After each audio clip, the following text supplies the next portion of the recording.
quoi j'allais dire jusqu'à ce que je vois qu'il y a un énorme bouquin. Donc je ne sais pas ce qui a retenu votre attention ce matin. D'abord, un article qui vient d'être mis en ligne sur le site web des Inrocks, mais il en parle, vous allez voir.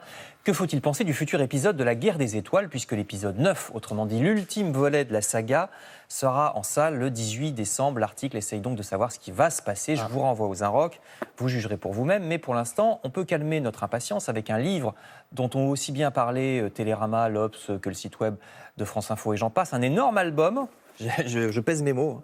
De 40 cm de long, une bonne dizaine de kilos, qui retrace ce que les vieux cons comme moi appellent la vraie trilogie de la Guerre des Étoiles, celle de la fin des années 70, indépassable. Donc cet album, c'est 600 pages complètement rétro qui raconte tout ce qu'il faut savoir, qui nous replonge, regardez dans les images de l'époque, la superbe affiche de 1977, ici à gauche, tout en couleur disco, ou bien les macarons de Carrie Fisher sur les oreilles. C'est quand même devenu une des icônes les plus reconnaissables du cinéma mondial. Comment étaient réalisés aussi les effets spéciaux à une époque où les animations informatiques étaient balbutiantes et finalement c'était pas plus mal. Bref, ça s'appelle Star Wars, les archives.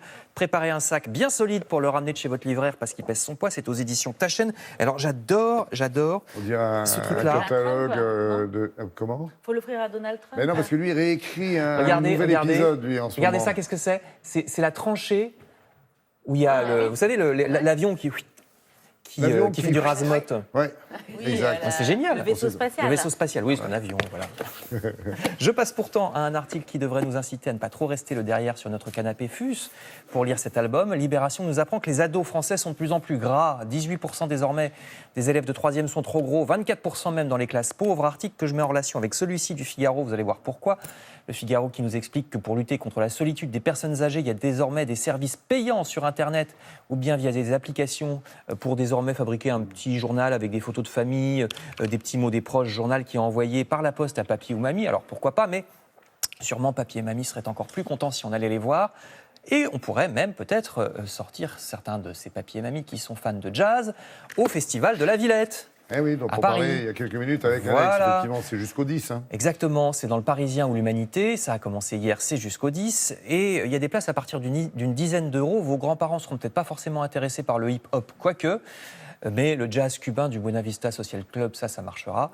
De même que cette opération dans le village de Flagy, en Seine-et-Marne, où jusqu'à dimanche, vous retrouverez des ouvreuses, des hommes sandwich, des bonbons esquimaux et chocolat glacé. Plateau de cinéma. Hein, autrement dit, voilà, c'est un cinéma reconstitué des années 50 pour des projections de films comme La Belle Équipe ou bien des plateaux de cinéma et des cafés d'époque reconstitués grandeur nature qui nous parleront d'Arletty ou de Lino Ventura.